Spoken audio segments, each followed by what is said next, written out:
I'm excited. Starting the recording. And all right, so 603 in the news today. I have no specific news item for you because it will be so obvious how 6033 relates to the real world today, because we're going to talk about the internet.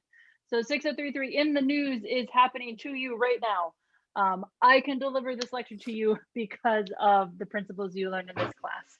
All right, so what we are going to do today is give you an introduction to networking. All right, so how do we come to be here?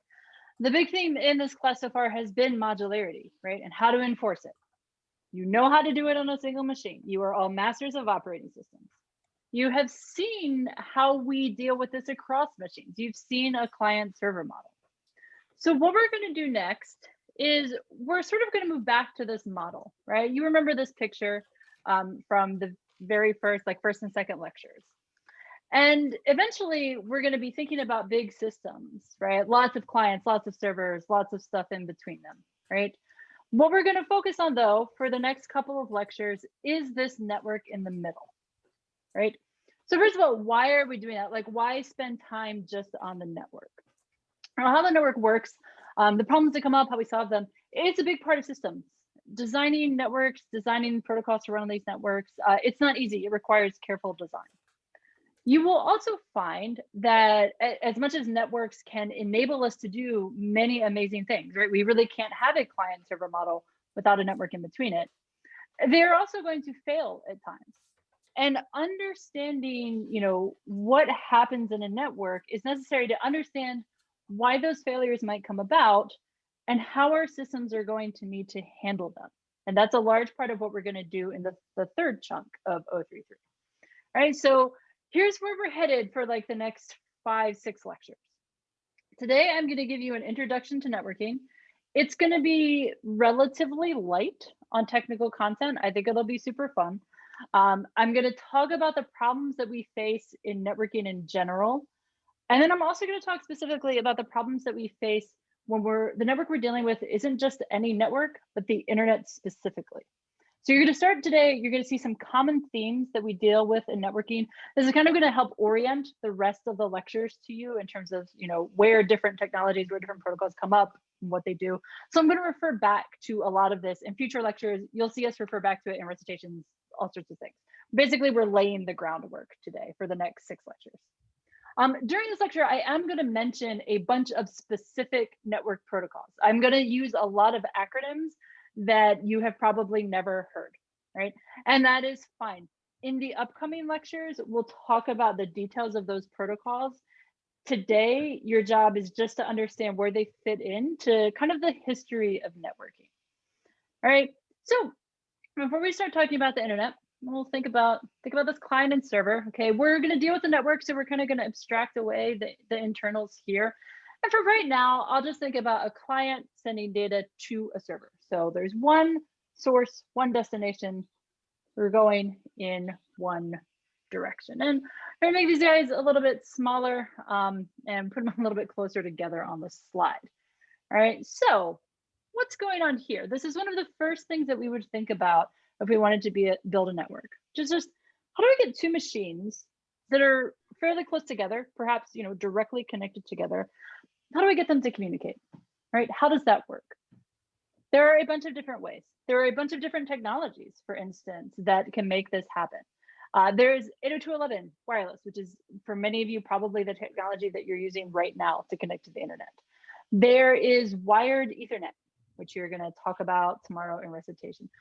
Things like Bluetooth, right, which helps your phone talk to things nearby and things like that.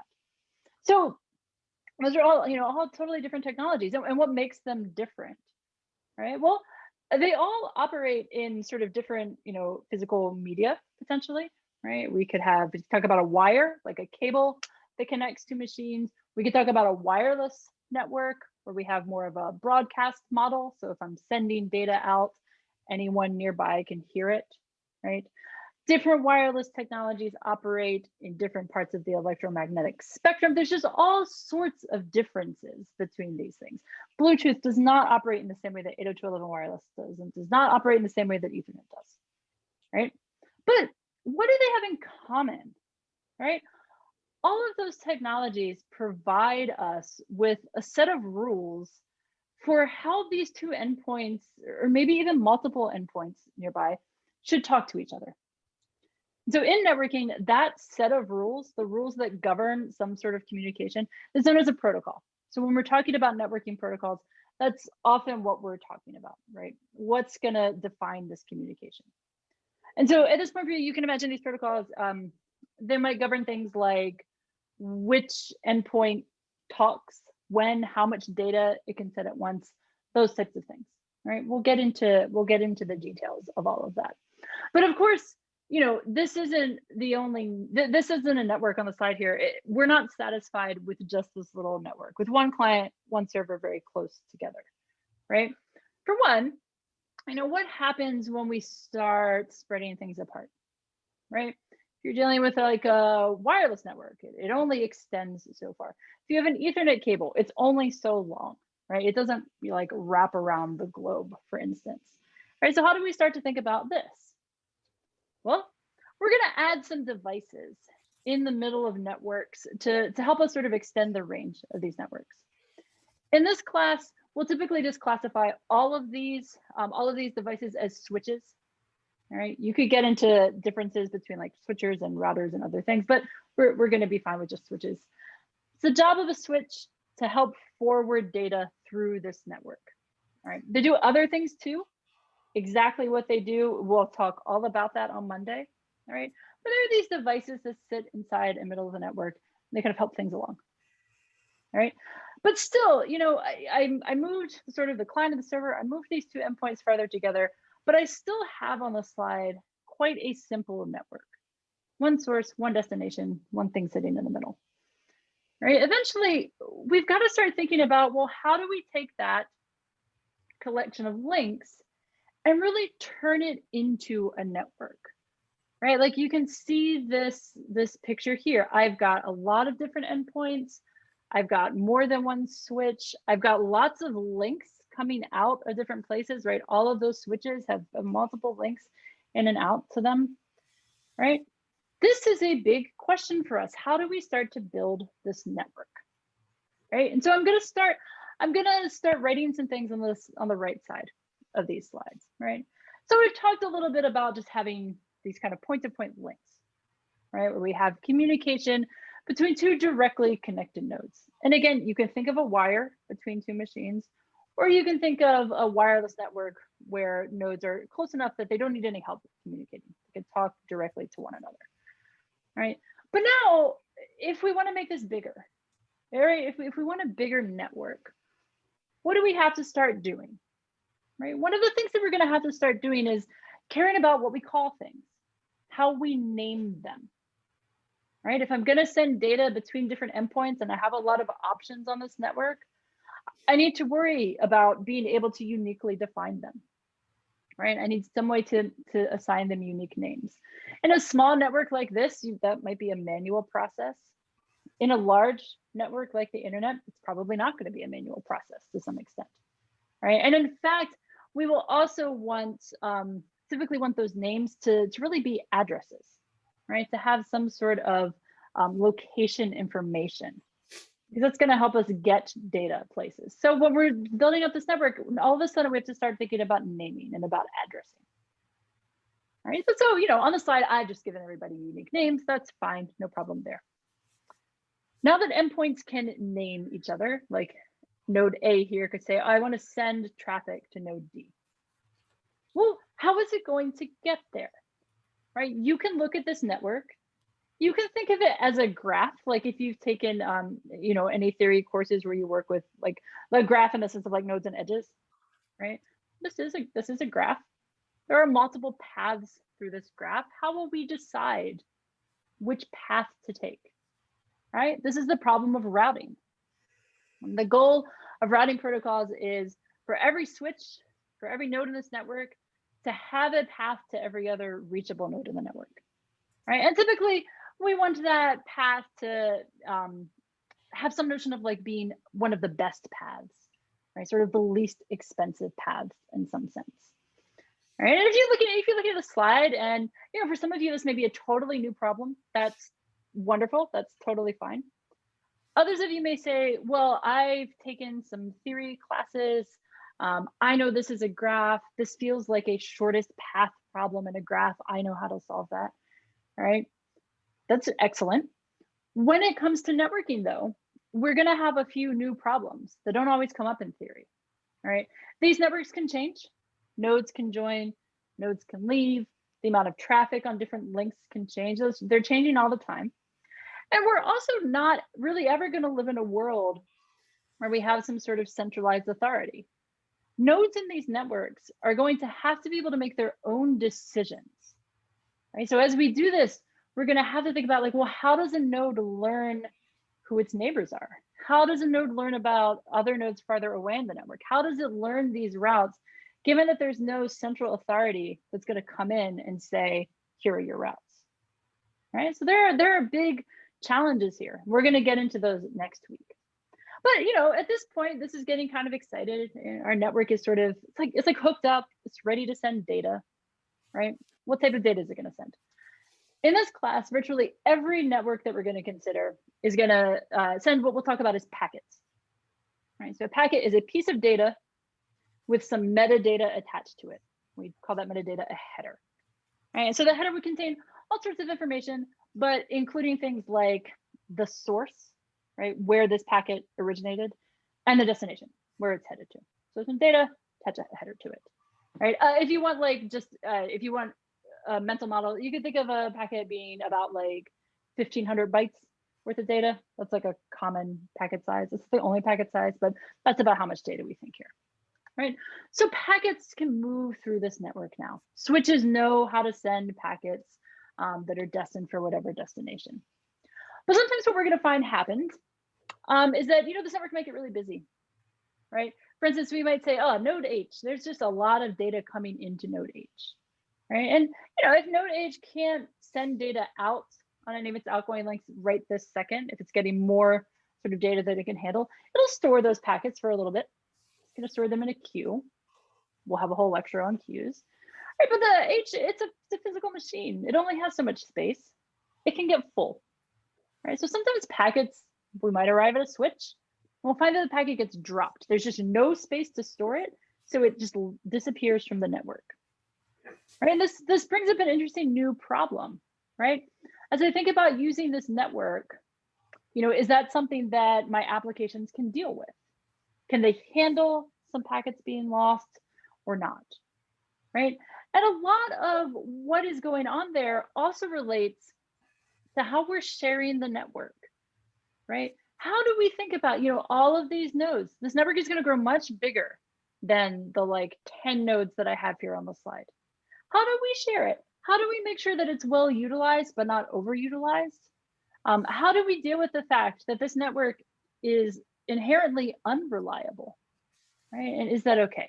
This is all going to come under the umbrella of transport, right? So transport protocols help us answer questions like, how do we share the network fairly? How do we send data efficiently and reliably? How do we deal with applications that need different things, all right? And to that end, I'm going to add a top layer here. This network is actually going to be used by things, right? Things that are actually generating traffic. Zoom, right? Zoom is generating some traffic on your machine right now. Your Zoom is probably receiving a lot of data. My Zoom is sending you a lot of data, right? That's where the traffic actually gets generated from. So this is a lot, all right? We are gonna spend a lot of time tackling these problems. We'll basically spend like 2 full lectures talking about routing. We'll spend 2 full lectures talking about transport. We'll spend a whole recitation talking about sort of links, all right? So these are all of the big problems that we have to solve, all right? In this class though, we're frequently, not always, but frequently, we're not just dealing with any network, we're dealing with the internet, right? You know, so what? The internet is just a network to some extent. It has to deal with all of these problems. It has to be able to do naming and addressing and routing and transport and all of these things, right? But the internet brings with it problems that we don't see in other networks. And those problems are going to inform our designs, especially if our systems use the internet, right? So to eliminate this, I'm going to tell you a little bit about how the internet came to be the way it is. right? So let's get started. The way I'm going to do this, I'm going to keep these, I'm going to keep this text on the right because that's going to get more important in a second. I'm going to build you a timeline across the top. All right, so history of the internet. Where does it start? All right, it starts kind of in the late 60s, early 70s. All right, so the launch of Sputnik inspired the creation of ARPA, which is what we call DARPA now, for developing research projects that went beyond immediate military requirements in the US. But given the era, survivable communication systems were of huge interest. All right, so in the 1970s, we get kind of the first inkling of the internet, which is known as ARPANET. It starts off small. It starts off looking like this. It gets a little bit bigger, right? It moves up to, 8 nodes or so, right? This is what ARPANET looked like at the beginning. And so what was it doing? Well, it combined a lot of things, all right? Addressing and transport, those were kind of combined into one.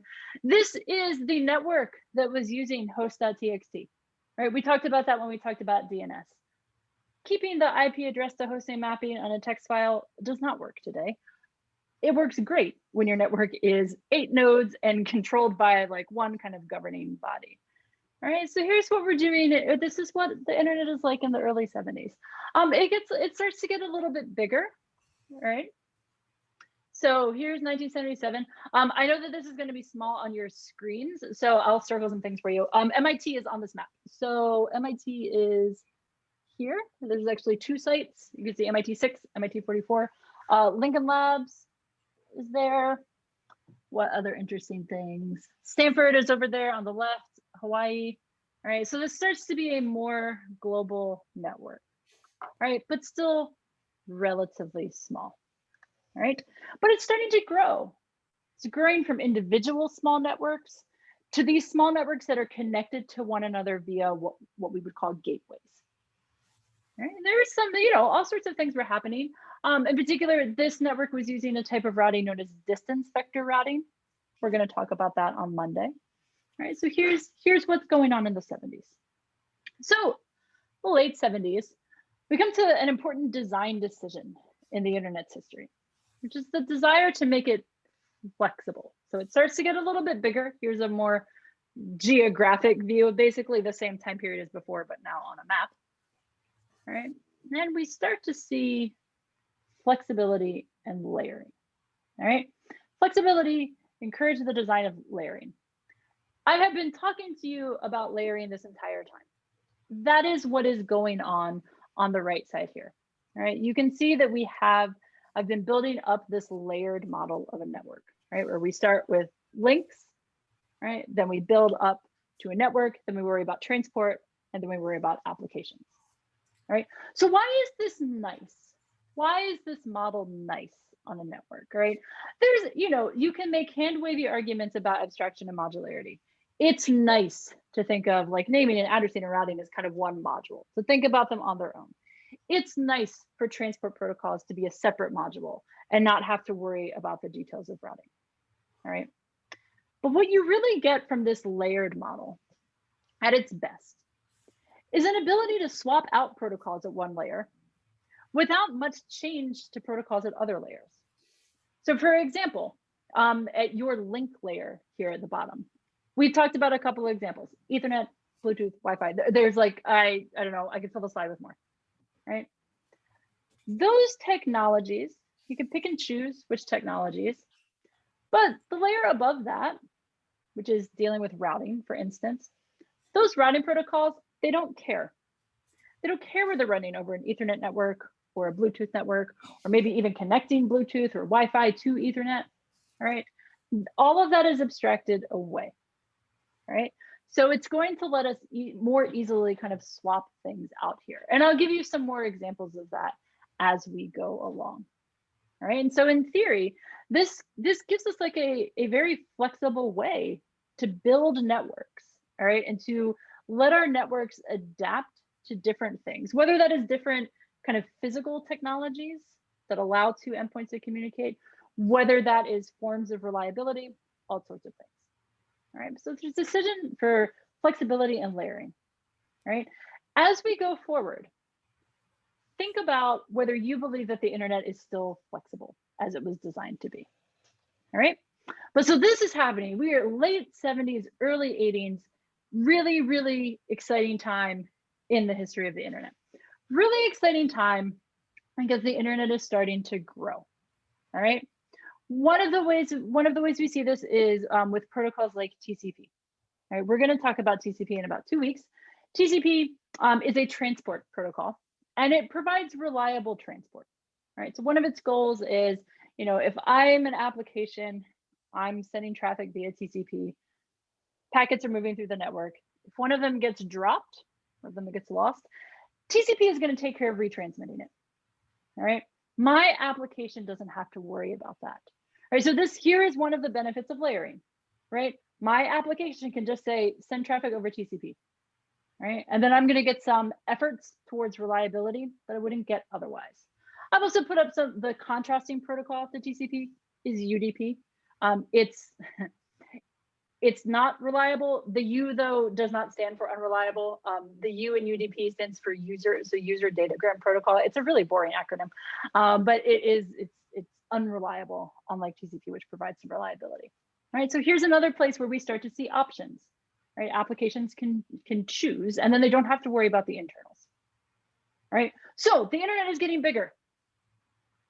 All right, growth is inspiring change, and it's inspiring change in a lot of different ways, particularly around kind of routing.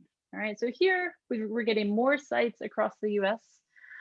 We start to see different routing protocols. Here, some very kind of buzzwordy acronyms, right? OSPF, EGP, DNS, right? What are these things? OSPF is a different type of routing protocol in contrast to what we were working with in the 70s. It's more scalable, right?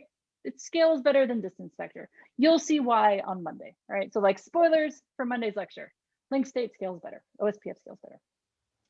EGP is a protocol that enabled us to scale routing even further because it started to add hierarchy to routing, right? We'll be talking about that next week as well, all right? But having that hierarchy as part of our routing mechanism lets us sort of connect larger and larger networks together into bigger and bigger things. And then DNS, you know about DNS. You know that host.txt didn't scale, right? One of the things that is very interesting about DNS, which we touched on back in the first week or second week, in addition to sort of being a response to the growth of the internet, it actually enabled growth, right? It enabled more growth because sites could administer their own domains, right? They could add machines as they wanted to, right?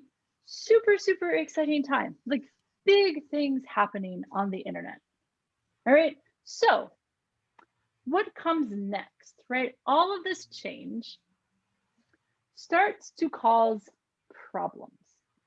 So I'm going to give you 3 examples of problems, all right? We're not going to get super into the details of any of them yet. Just want you to have a sense of what can go wrong when things get big, right? So the first problem, here's the internet growing, all right? The first problem is known as congestion collapse, right? So I told you earlier, packets can get dropped on a network if they are sent to a switch and the switch says, I don't have enough space to store this, right? The queue is full, right? The way that happens, the way that queues get full is if endpoints are putting too much traffic into the network. They're sort of giving it more data than it can happen. Congestion collapse is like the worst case scenario. It happens when there are so many packets in the network that the delay in the network becomes so high, the latency becomes so high that it's just unusable, right? In fact, what you might see in a congestion collapse scenario is that, we send a packet through, it gets dropped, or it's just taking so long. So we send another packet through, like another copy of that packet, and then maybe another copy. So we're doing all of this retransmitting. Data is moving through the network, but no useful work is getting done. This is bad. This is a bad thing. You do not want this to happen on your networks, right? And good news, it was solved, okay? It was solved with a congestion control mechanism. right?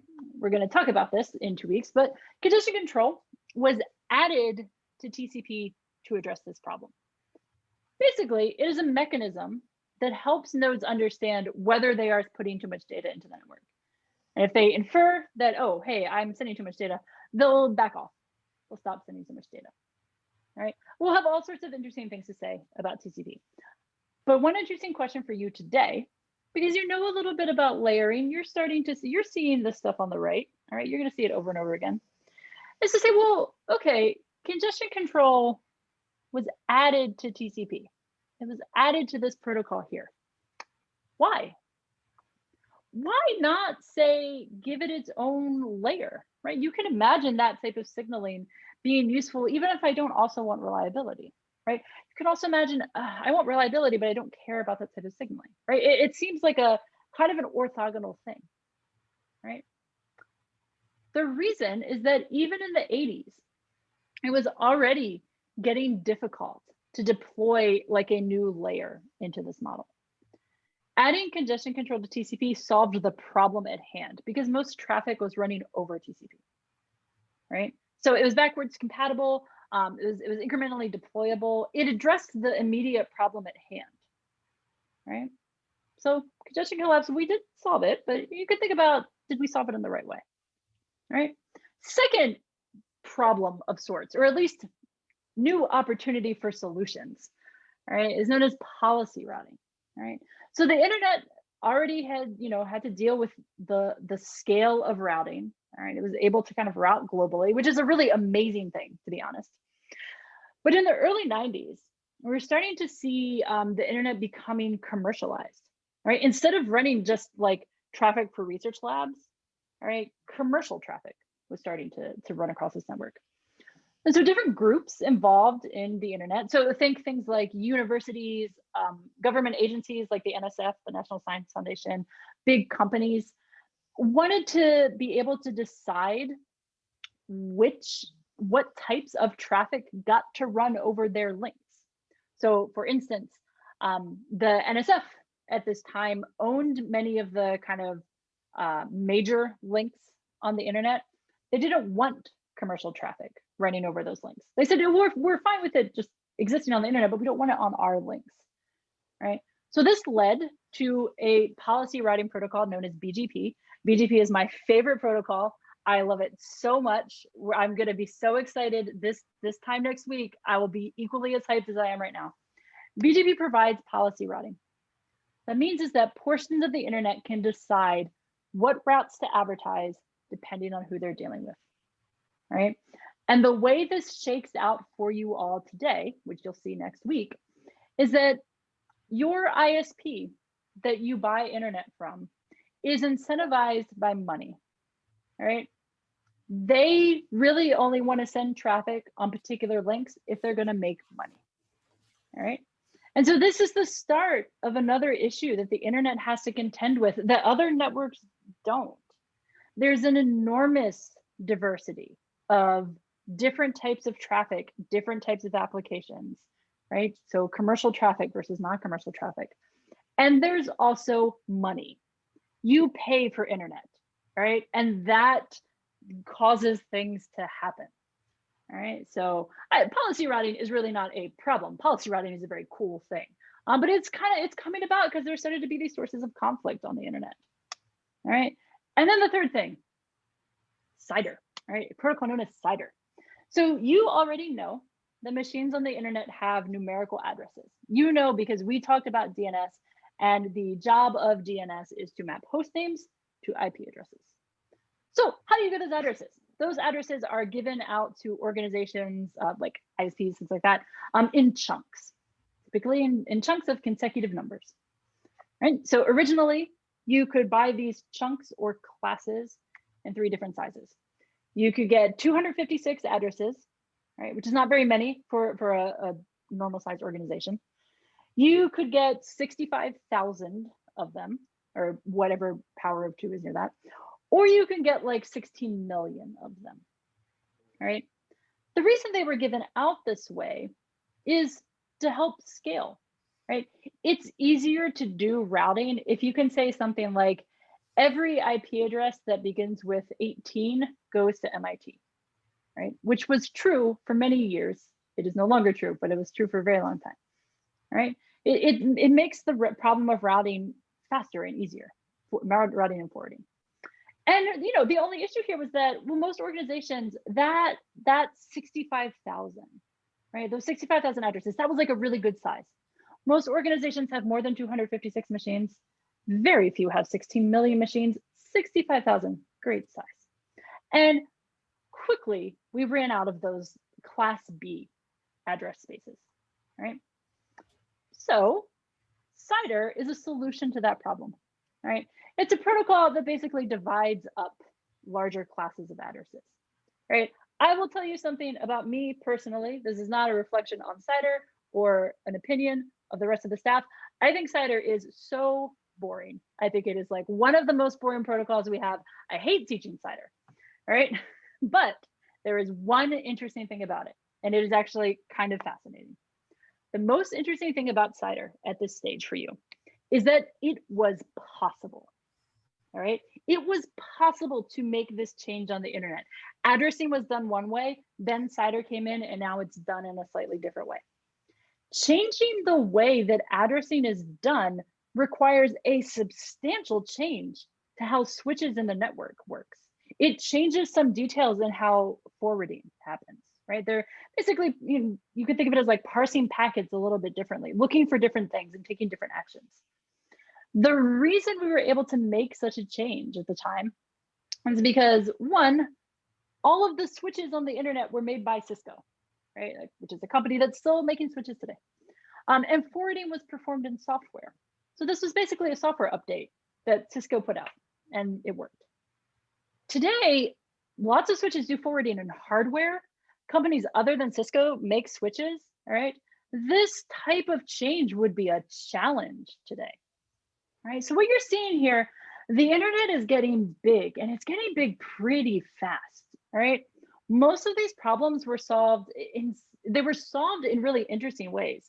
Congestion control, policy routing, CIDR, they're all really interesting things aside from my personal distaste for CIDR, right? But they were kind of these just-in-time solutions, right? So then what keeps going? We're almost out of space on this timeline. All right. Next, we get to 1993. All right. In 1993, the internet became fully commercialized. NSF sold off the last of its back mode links. All right. So now it's sort of fully commercialized traffic. Before I tell you about this, I want you to understand though, because I don't know, we think of commercial traffic these days. Yeah, you think, I don't know, like buying things on Amazon, stuff like that. This is not what we were working with in 1993. If you Google 1993 internet, you get pictures like this, right? This is what we were doing in 1993 on the internet. You also get my favorite YouTube video. So we're gonna take a moment together and we're gonna watch parts of this YouTube video, both because it's fun and because you have to understand that the internet in 1993 is not the internet of today. So I'm gonna do what is kind of a lame thing over Zoom, which is I'm gonna share a video with you. So the frame rate's gonna be probably weird, but I'll put the link on Piazza as well. So a computer network called internet. All right, so I'm gonna play this. You should be able to hear the sound. Give me, Howie, and Rachel and Karen, I can see you, so give me a thumbs up if you can hear this sound. Well, there's a revolution going on in rec rooms, offices, and classrooms around the world. A revolution in which 15 million people are taking part. They're sharing scientific data, arguing philosophy, or passing on cooking tips and gossip night and day through a computer network called Internet. So truly, we were talking about it as Internet. We're not going to watch the entire 6 minutes, but we are going to watch the most important points. Give me 1 second. Yeah, that guy's going to talk for a while. All right, the most important thing that you need to learn from this video.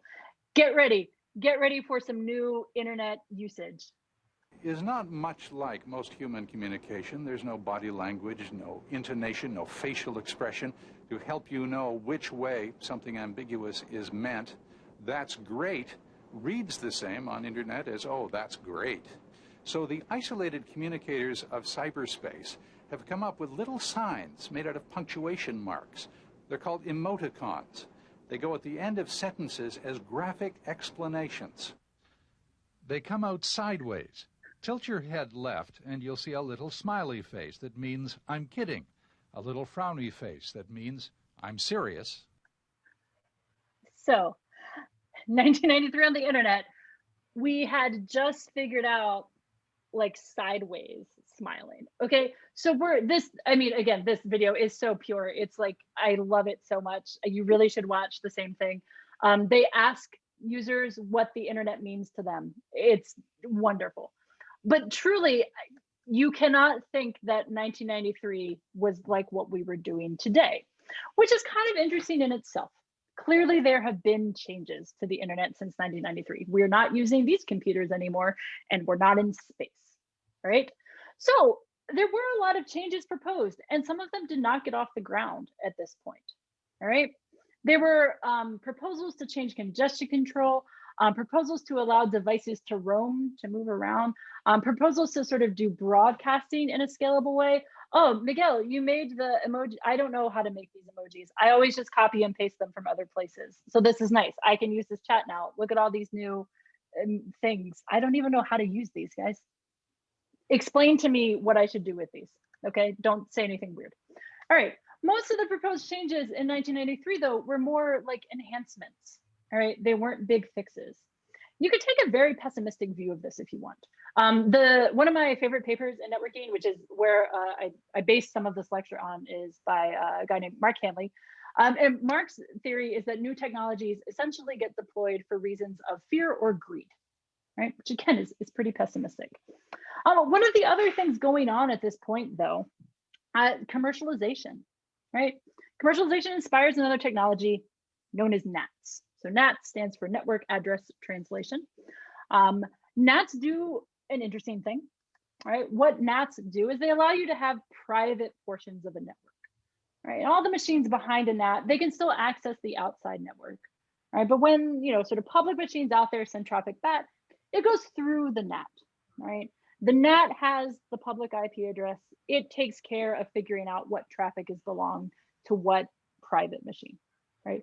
That's are quite complicated, and they can be very useful devices, right? But so why were they coming out around this time? Well, ISPs started to charge more if you needed more IP addresses. If you have a NAT, lets you operate with fewer IP addresses, okay? What is this helicopter? That's amazing. The internet is such a place these days.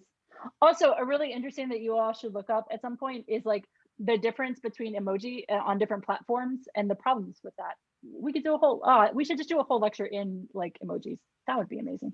Anyway, back to NATS. Not as exciting as this helicopter. All right.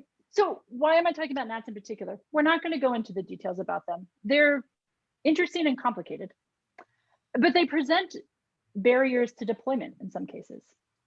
New protocols aren't going to be adopted by users if they don't work end to end, like if they don't work across the internet. Operating systems aren't going to implement a new protocol if there's no need for it, right? And NAT won't support a protocol if it's not common in operating systems, all right? NATs basically have to do protocol-specific things. And a new protocol isn't going to work end to end if there's not NAT support for it, right? But like, weren't we supposed to have this really flexible, like utopian place on the internet, right? Like what happened, all right? So this history, all right, in particular, this kind of portion of the history, the reason that I'm talking to you about it is not just so that we can have a fun time learning about how to make a sideways smiley face, right? It's because it has bearings on a lot of the problems we experience today, right? So I'll talk to you about 3 of these problems real quick. The first, DDoS. You may have heard of this or you may not have heard of this. DDoS stands for Distributed Denial of Service Attack, right? And this is when, like a machine or a set of machines basically sends a lot of unwanted traffic to a particular machine, right? So in this class, maybe we all decide, I always pick on Howie for these examples because Howie is like the nicest guy and we would never do this to him. Imagine we all wanted to DDoS Howie, right? So we basically send a lot of traffic to his machine. We're not trying to like get his personal information. he's trying to like bring down his machine or maybe the network in front of his machine so that he can't receive any like real traffic. He's just getting blasted with nonsense from us. All right. There are a lot of really interesting ways to mount DDoS attacks. We'll talk about them when we get to security. But it's interesting to think about, like, why is that allowed? Why are we allowed to DDoS Howie? Like, why doesn't the internet stop us from doing that? Right? Well, the internet was not designed with accountability in mind. Right? It's quite hard to prevent those types of attacks. Right? One of the things that makes it difficult is that a lot of traffic in a DDoS attack can look like very legitimate traffic. Right? And so trying to decide, is this good? Is this bad? It's a very expensive operation, like expensive in terms of the amount of time it takes. Right? So that's one issue. The second issue, security. So many things on the internet are insecure. Traffic is not typically encrypted by default. DNS, as you know it today, has no security. You can lie. You can lie about a name finding. BGP, which is the protocol you're going to learn about this time next week, also does not have any security built in, right? I can lie about a route in BGP. There's no infrastructure to support authenticity, right? There are proposals to do this, and they have good things and bad things about them, right? This is another place. The internet was just not designed for this, right? It did not support accountability. It does not support security, right? A third thing, mobility, right? No one in 1993, when we had this computer in space, no one thought that we would one day have a computer that looks like this, right? Nobody thought about iPhones, okay? Why does this matter? Well, if I have my phone, it doesn't have to be an iPhone. If I have my phone and it's connected to Wi-Fi, let's say I'm walking around campus, okay? So Wi-Fi is sort of readily available everywhere, right? But the access point that I'm directly connected to might change. All right. As it changes, often, my IP address will also change. Right. So my address is going to change on the network. And obviously this can be handled. You use Wi-Fi on campus when we're on campus together. If we were in 26100, I could point to access points to you. There are like 6 of them just in that room. All right. In my house, there's one. It's through that wall. It's not a very good demo on Zoom, all right? But when my address changes, that usually means for certain protocols, TCP in particular, that my connections will kind of restart. They'll slow down for a bit, right? And again, we'll talk about why that happens. In many cases, it makes sense that happens. In this case, maybe not, right? So there are all of these things that no one ever imagined in this period, the 1970s to the early 90s.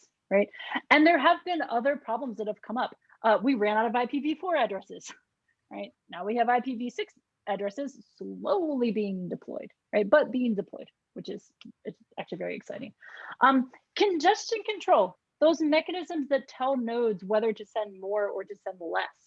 There are so many different types of networks now. In some places, congestion control, it doesn't make sense for it to work the same way. Right. There's also a lot of types of traffic that maybe could use different types of congestion control mechanisms. Right. So the thing you can reflect on at this point is the internet as flexible as it was designed to be. Right. It was arguably designed with different principles than we might redesign it with today. It's super flexible in some ways. I mean, the fact that it supports such a wide variety of types of traffic, types of applications at this scale is amazing. Like, think about, this time last year, I did not know what Zoom was, okay? Now, I send so much traffic from my house via Zoom. All of us, there's so much Zooming. And the internet has largely been okay, right? So it's flexible in some ways. It's difficult to make changes in certain places, right? There is a little bit of truth to that idea that problems might not be fixed until they're so bad that there's no other choice, right? But despite this, there's been so much exciting stuff on the internet since this timeline ends. Peer-to-peer traffic got really big, doing things like BitTorrent. Now we're more in the world of streaming traffic, right? Netflix, all of those things, Spotify, like streaming media, wireless traffic, mobile traffic. We do a lot of cloud computing type things, data center networks. almost everything that we do has moved to the internet, right? And like there are some drawbacks for that for us as a society. But thinking about how the technology, how the internet works is really interesting, right? And we would expect to see continued changes. I can tell you at this point now, the reason I think that this is so interesting, like the reason that the internet is so fascinating to me, it's not as much because of the underlying technologies. Like, yes, I think they're very cool. I'm so psyched to tell you about BGP. It's amazing. The reason the internet is interesting is because people use it, right? The internet is interesting because you use it, because so much of what we do happens on it, all right? So it's just cool. It's a cool thing, all right? So this history of the internet informs an incredible amount of what we do today, how we design protocols and applications for it. Oh, Jesus, the possible drawbacks of everything being on the internet. I mean, honestly, for me, it's just the amount of time I have to stare at a screen, which is like destroying me in some ways, right? There's lots of other things that can kind of go wrong. Like we talked about, for instance, Bitcoin failing the other day because a data center caught on fire and now nobody could access their money. That's something to think about.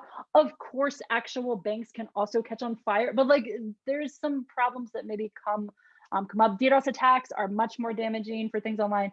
The internet in general, not to leave you with terror, the internet in general makes it much easier to mount any sort of security like thing. It makes it easier to hack things, right? And that's bad, right? That's not a great thing. Okay, but so this history of the internet informs an incredible amount of what we do today, right? Sometimes we are designing for systems where we're thinking about our own networks that we have control over. That's what we might be doing like in a data center network. So we're gonna read plenty of papers about systems like GFS and MapReduce. These are systems that Google owns, Google controls the network between machines in those systems, right? But if we want to run any sort of global operation, we have to run it over the internet, and we don't control that, right? Different people sort of control different parts of it, right? So you're going to see both all of these solutions that we need for just any sort of network, right? We need addressing and routing and transport in any network, right? And then we'll see some contrasting things that come up when we're talking about the internet. And in particular, so this is a very popular image of the internet. Hard to zoom in, but each point on this map, and you can check out the link, you can go to the real site, is not a machine. You could think of each of these points as being like an ISP, right? That would be a fine thing to imagine this as. So what we're gonna see when we hit the internet, we're dealing with this incredible scale. I mean, the biggest thing, right? We have all of these diverse applications. We have competing economic interests. We're gonna see performance issues, right? Performance requirements totally influence design of these networks. We're gonna see layering come up over and over, okay? So I've kind of introduced the idea of this layered model to you in lecture. You're gonna talk in recitation tomorrow, specifically about Ethernet. So you'll talk about the problems that exist kind of at the link layer. Once we start talking about routing, then you'll start to talk about, well, how will these layers fit together? How does this model actually, how is it borne out in the packets, right? And then another big question that we'll try to wrestle with during the next couple lectures is, what parts of a network should implement what features, right? Should endpoints be making decisions? Should the switches in the middle of the network help, right? What are the trade-offs there, right? And you'll see examples of that as early as next week when we start to kind of contrast a couple different ways of doing this. Oh, Miller made a llama out of Greek letters. This is wonderful. I would request that every lecture, maybe you all bring me some new, I don't even know what to call these, little pictures. I would like that very much. This is the end of my favorite lecture in this class, so I guess it's all downhill from here for you all. But I'll hang out for a couple of minutes if there are questions. Next week, we're gonna talk about routing. It's not really all down. We're at the peak, and then it's a plateau of excellence until the end of May, okay? Yeah, Mark, I'm ready for all of these images. I don't really know what this one is, but I'm excited to learn more about it. Yeah, so that is it for today. So tomorrow, Ethernet and recitation. You'll be talking about the link layer. Monday, we'll do routing. I love routing. It's going to be great.